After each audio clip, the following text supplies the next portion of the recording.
Smeagol'un evine hoş geldiniz. Bugün farklı yerlerde Funko Pop'tan birkaç figür çekeceğiz. Güzel bir Ankara günü, güzel bir Ankara semti. Ümitköy'deyiz. Ümitköy Ankara'nın keyifli bölgelerindendir. Burada belli noktalarda Funko Pop'la ilgili birkaç çekim yapacağız. Hadi yolculuğa başlayalım bence.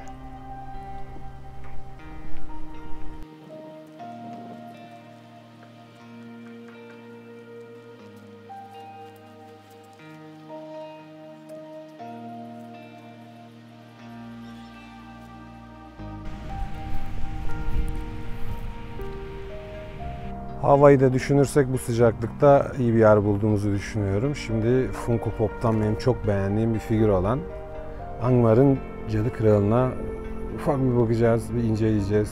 Bakalım neymiş ne değilmiş, nasıl bir iş çıkarmış Funko Pop ki genelde iyidir. Ona bir bakalım diyorum ben.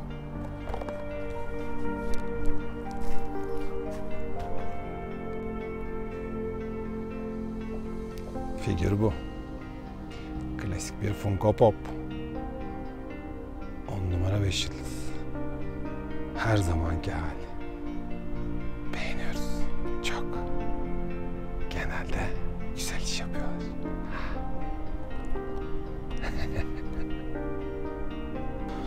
Kralı kutudan çıkarttık. Şimdi yavaş yavaş inceleyelim. Hani siz şimdi bu kadardan görmeyeceksiniz tabii. Yakına girecek çekim. O sırada ben bir şeyler anlatmaya çalışacağım. Detayları vereceğim hepinize ama hiç sıkıntı yok. Şimdi yapı itibariyle Cadı Kralı'nın kim olduğunu, ne olduğunu biliyoruz. İşte Sauron'un sağ kolu, Nazgûl grubunun başı. 2 numara aslında kendisi. Orta Dünya tarihinde Sauron ve 2 numarası olarak bayağı bir işe imza atıyorlar. Yaptıkları şeyler var. Burada da o karakterin o inanılmaz acımasız yapısını, o duygusuzluğu verilmiş. Yine vücut dili gerekse o kaskın o gerçekten kendine özgü yapısı zaten bu havayı katmaya yetiyor. Ama tabii ki Funko Pop'un güzel detaylarıyla da gayet iyi bir noktaya gelmiş figür. Kaskın o metal parçaları başında taktığı korumanın her zamanki bir etkileyici. Bunu neyle yaparsanız yapın böyle bir tasarım zaten kesinlikle çok etkili gözüken bir tasarım.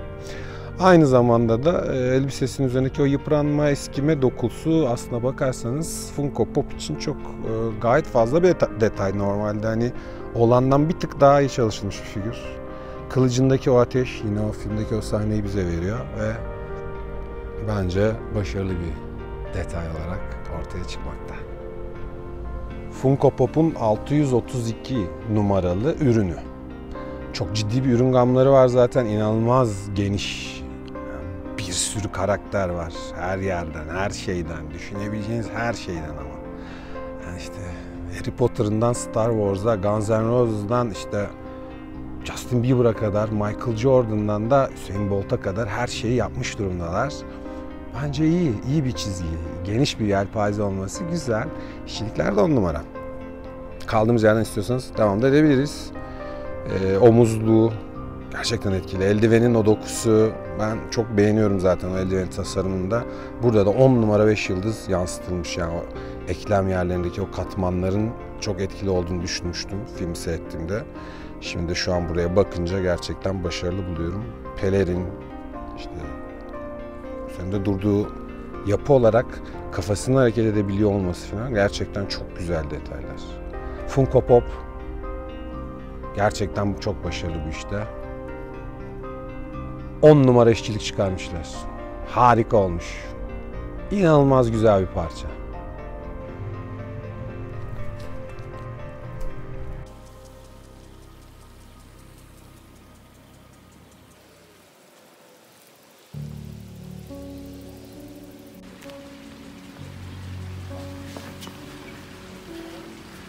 Şimdi geldik, yeni bir park bulduk. Burada bakacağız figüre. Arkadan da havuz sesi geliyorsa ne kadar iyi bir pozisyonda olduğumu anlamış olmalısınız ama ne yazık ki güneşten dolayı hem figürü hem havuzu aynı netlikte alamıyoruz. Onu da alacağız. Onu da yapacağız. Azimliyiz. İnanıyoruz.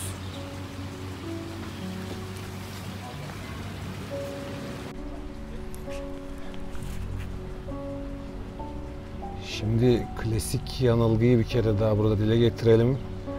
Nazgul ve Felbeast farklı şeyler.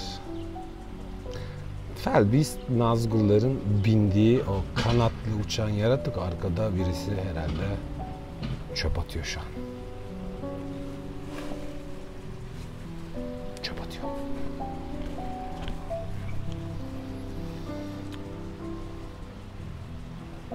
Evet, Funko Pop'un 63 numaralı ürünü nedir?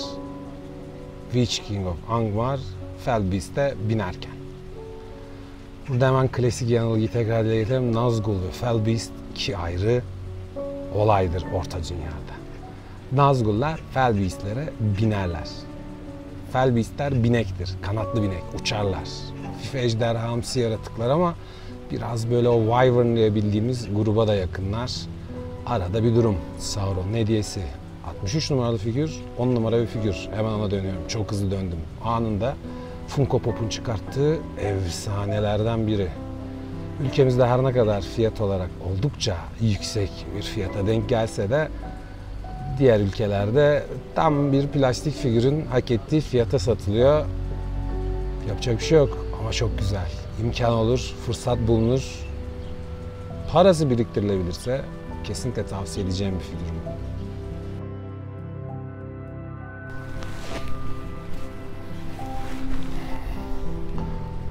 Ben yine anlatırken siz bunun detay çekimlerini görüp olayı yakından inceleyeceksiniz. Figür iki parçadan oluşuyor. Üstüne binen binici ve yaratıktan. Felbeast inanılmaz derecede detaylı. Ağız yapısı, dişleri, kaskıyla, o sırtındaki dikensi yapı, vücudunun boyası 10 numara 5 yıldız. Kanatlarındaki o delikli yapı, kemiksi detaylar, hepsi çok başarılı verilmiş. Gerçekten iyi bir çalışma bu da. Yani Funko Pop'un yine hakkını verdiği çalışmalardan. Ayakları hafif hareket edebiliyor. Çok minimal, çok fazla değil.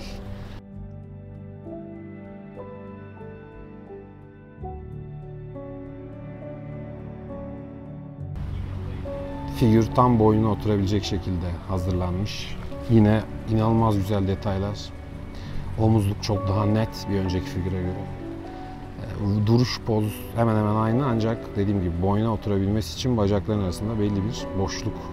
Daha doğrusu oraya bir yarım daire bir yapı yapılmış. Yine maskede onun o vahşi, acımasız, savaşçı görüntüsü mevcut. Bütün detaylar diğer figürle hemen hemen aynı. Bu 63 numaralı Funko Pop ürünü büyük boy Funko Pop'lardan, evet biliyorsunuz bir seri çıkarttılar bu şekil. Daha da büyükleri çıktı. Ben yakın zamanda bir Sauron, bir Balrog Funko Pop'tan bekliyorum o oversize, artık iyice en büyük XX large versiyondan. Kesinlikle bu tür bir şey olacağını düşünüyorum ben.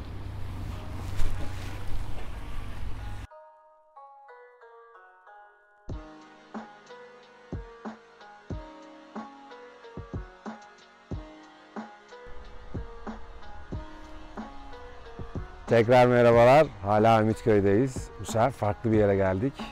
Gri Ankara'dan birçok video çektik. Bir tane daha gri video çekelim istedim. 2 numarayı görüyoruz. Bu sefer de 1 numarayı görelim istedim. Sauron, Karanlık Lord, tek yüzüğü yapan, tek yüzüğü yöneten karakter. Funko Pop'un efsane figürlerinden biri daha bu. Aynı zamanda da çok iyi işlediği bir başka figürden bahsediyoruz. Gerek o minyatür topuzu, gerek kaskının detaylarıyla aslında 10 numara 5 yıldız bir ürün yine. Kaç numara olduğunu kutuyu yanımda getirmediğim için bilemiyorum ama bir Collector's Edition'ı, bir normali var. Bu normal. Collector's Edition daha güneşte böyle yanar döner, ilginç bir renge sahip. Daha başarılı ama bulması daha zor. Fiyatı çok daha yüksek. Bu da çok güzel bir figür. Yine zırh gayet iyi işlenmiş. Pelerinin detayları, renk dinamiği başarılı bir ürün. Funko Pop'un o her zamanki özenle hazırlanmış figürlerinden biri bu da. Koleksiyonunuzda çok şık duracağından emin olduğum bir figür. Aynı zamanda dediğim gibi gayet başarılı bir zırh işlemesi, elinin duruşu, o işaret parmağındaki yüzük genel detayları, işlemeler olarak da kalıbı çok başarılı çıkartılmış plastik bir üründen bahsediyoruz. Biliyorsunuz yine sıkıştırılmış plastiktir ürünler. Her zaman gibi piyasada 180 lira gibi bir fiyata sahip olabileceğiniz bir ürün ama biliyoruz ki her geçen gün tıkır tıkır artma potansiyeline sahip. O yüzden istiyorsanız, beğeniyorsanız eli çabuk tutmakta fayda var diyorum. Tekrar detaylara girelim. Yüzündeki o maskenin girintileri, o ergonomik şekli gerçekten başarılı. Tam birebir bir replikası vardır United Kartlar'ın çıkarttığı. Ona çok benzeyen bir kask hazırlamışlar. Bir numaraya da bu tür bir işçilik yakışırdı diyorum. Sauron bugünkü videonun 3. karakteriydi.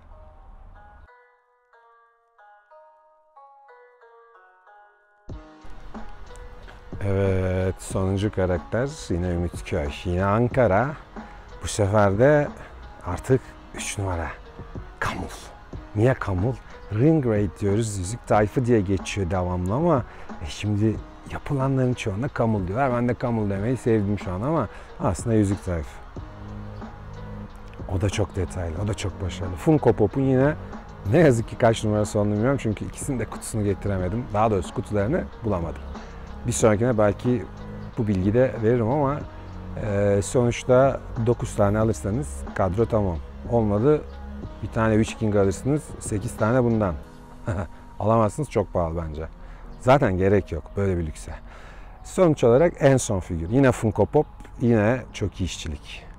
Gerçekten çok iyi işçilik. Niye? Bu sefer çamur izleri, işte o yırtıklar, o eskime efekti artık iyicene coşmuş. İyicene dokuyu vermişler. Hemen şöyle bakıyoruz. Diğerlerine göre çok daha rahat oynayan bir kafası var. Sauron'da bu lüksü elde edemiyoruz. Elbisesinin o giydiği üzerine doku gerçekten inanılmaz. Çok ciddi bir böyle çamur lekeleri, işte o yırtık pırtık noktalar, o karanlık karaktere, o karanlığı gösterebilecek olan detaylardan bahsediyoruz. Gayet etkileyici baktığımız vakit. Son derece koleksiyonunuz için iyi bir parçadan bahsediyoruz. Niye? Şık hazırlanmış. Elinde Morgul Blade ve o yüzdeki boşluk Funko Pop olmasına rağmen bence çok net olarak figürü etkileyici hale getiriyor. Zaten tasarım olarak, dizayn olarak gayet güzel, böyle doyurucu bir duruşu var. Biraz daha ağır bu arada diğerlerine göre. İçi biraz daha dolu bir figürden bahsediyoruz. Oldukça başarılı, oldukça güzel. Koleksiyonda inanılmaz güzel bir yer alabilir. Niye? Diğerleriyle beraber harika bir takım, harika bir set yapabilirsiniz bu arkadaştan. Bu noktada demek istediğim kemer detayı etkileyici. Kemerin tokasının bile olması daha da etkileyici hali. Kemer deliklerini anladık ama hani sonuçta kalıp olduğunu varsayarsak olayın değişik bir durum. Eldiveninde her zamanki o Nazgul grubunun etkileyici dinamik yapısı mevcut. Gerçekten efsane duruyor. Boyama her zaman gri ile siyah birbirine yakıştırmışımdır zaten. Çok iyi bir eşleşme. Dediğim gibi doku gerçekten o tarama tekniğiyle heykelcilikte yapılan o doku gerçekten öyle karakterin o karanlık yapısını son derece destekliyor. Üzerindekilerin dediğim gibi o yırtık pırtık olması da o korkutucu imajını tamamlayan detaylar. Son derece yine detayları fazlasıyla verilmiş bir o Morgul Blade'in o tutma bölgesi var. İnanılmaz yani avuç içinde duran o küçücük yerde bile kabzada belirli kabarıklıklarla desen yapılmış. Son derece başarılı, son derece iyi bir figürden bahsediyoruz. Funko Pop'un işçilik kalitesini net olarak yansıtıyor. Karanlığın hizmetkarı, koleksiyonunuzun hizmetkarı olabilir. Bence kaçırmamanız gereken süper bir parça Funko Pop'tan. Bir videonun daha sonuna geldik. Neyi unutmuyoruz? Kanala üye olmayı ve videoları beğenmeyi Unutmuyoruz.